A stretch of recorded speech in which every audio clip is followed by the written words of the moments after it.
चादर चढ़ा दिया तो गजब। कब्र पे चादर चढ़ाया, कमाल है।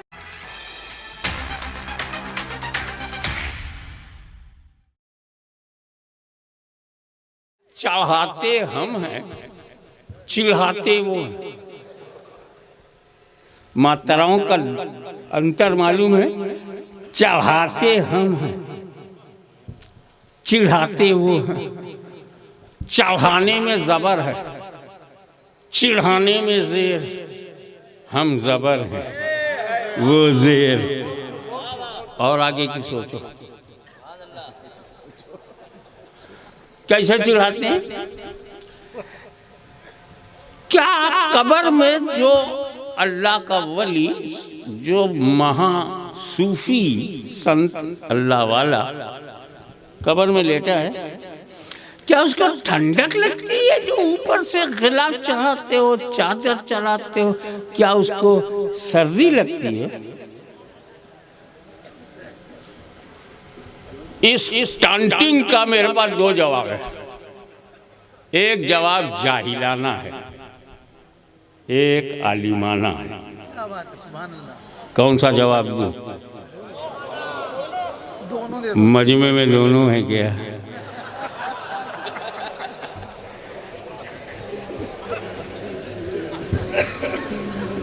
पहले जाहिलाना इसलिए कि ला असला लहू, उसमें कोई वास्तविकता नहीं है, मगर टिट फॉर टैट, जैसे को तैसा। तुम बोले क्या ठंडक लगती है? वो जाहिल किसान आगे आया, बोला हाँ कहीं नहीं लगेगी। क्यों? ये बुजुर्ग 80 साल की उम्र में इंतकाल हुआ इसका, तो राजकोट की 80 गर्मी, 80 सर्दी, 80 बरसात का एक्सपीरियंस इसको है। अभी कब्र में नया नया गया है, जन्नत की खिड़की खुली, ठंडी ठंडी हवा आ रही है। चढ़ा दिया तो चिढ़ता क्यों है? और तेरे जब मौलवी मरते हैं, कब्र में जाते हैं, जहन्नम की खिड़की खुलती है, गर्मी में वैसे ही मरा जा रहा है, ऊपर से कौन चादर चढ़ाए? जाहिलाना जवाब। आलिमाना जवाब ये है, ठंडक नहीं, ठंडक नहीं। तू बता, काबतुल्लाह पर गिलाफ तूने क्यों चढ़ाया? क्या काबे की दीवारों को ठंडक लगती है? क्या काबे की छत को सर्दी लगती है? क्या काबे के पत्थरों को कोल्ड एयर का इफेक्ट होता है? उस पर क्यों गिलाफ चढ़ाया? वो सऊदी गवर्नमेंट चलाती, जाके उससे पूछो। बाबा किसके पास 1.5-2 लाख रुपया है जो पूछने के लिए वीजा ले, उमरा करे और जाकर पूछे क्यों तुमने गिलाफ चढ़ाया? छोड़ो मत, घर में घुस जाओ, जहां तक शरीयत इजाजत दे।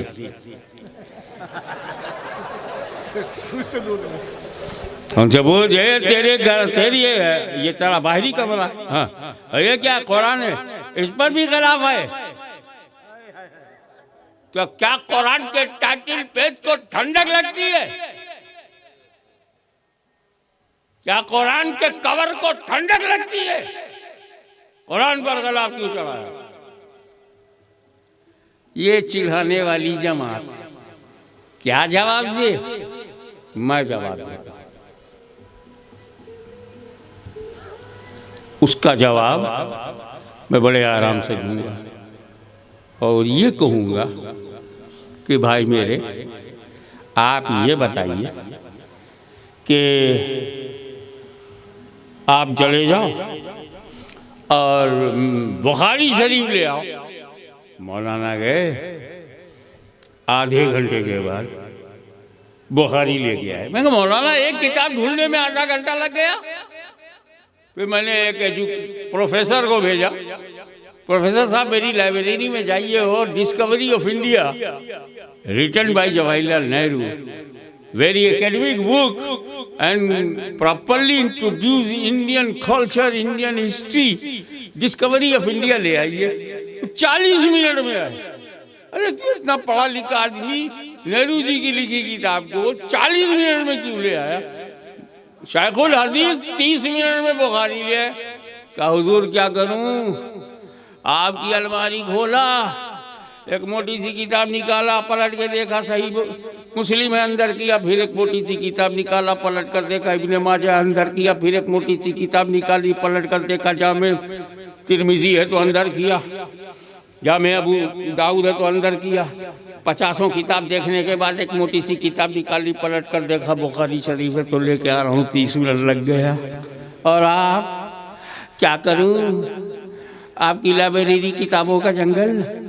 एक मोटी सी किताब निकाली, पलट कर देखा दास कैपिटल है, अंदर किया, फिर एक मोटी सी किताब निकाली, पलट कर देखा शेक्सपियर के ड्रामास का कलेक्शन है, अंदर किया, फिर एक मोटी सी किताब निकाली, पलट कर देखा इंडियन कॉन्स्टिट्यूशन विद कमेंट्री है, अंदर किया, फिर एक मोटी सी किताब निकाली, जॉन कीट्स की पोएट्री पर कमेंट्री है, फिर अंदर किया। साहब 30-35 मिनट इसी में चला गया। फिर एक किताब निकाली, पलट कर देखा डिस्कवरी ऑफ इंडिया लिया है। 30 मिनट में शायखुल हदीस, 40 मिनट में प्रोफेसर। मैंने जाहिल अनपढ़ गंवार देहाती से कहा, बेटा जाकर के मेरी अलमारी में से कुरान ले आओ। गया और लेके फौरन आ गया। मैं कहा शायखुल हदीस को बुखारी लाने में 30 मिनट लगा, प्रोफेसर को 40 मिनट लगा, तू इतनी जल्दी गया लेके कैसे आ गया? कहा हजरत हमका कुछ इधर उधर देखना नहीं था, अलमारी खोला, जिस पर गिलाफ था लेके चले आए। अब समझ में आ गिलाफ क्यों चढ़ाते हैं? एक कुरान, तुझे लोगों की किताबों के साथ रहना है। एक कुरान, तुझे लोगों की किताबों के साथ रहना है, तुझे दूसरी किताबों के बराबर न समझा जाए। किताबुल्लाह पर गिलाफ चढ़ा दो। एक काबतुल्लाह, तू मस्जिद हराम है, तू मस्जिद है, कहीं दूसरी मस्जिदों के बराबर न समझा जाए।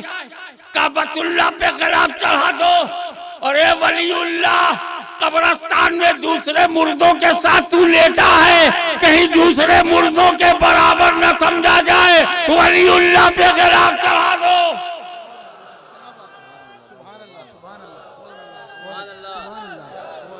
बहुत को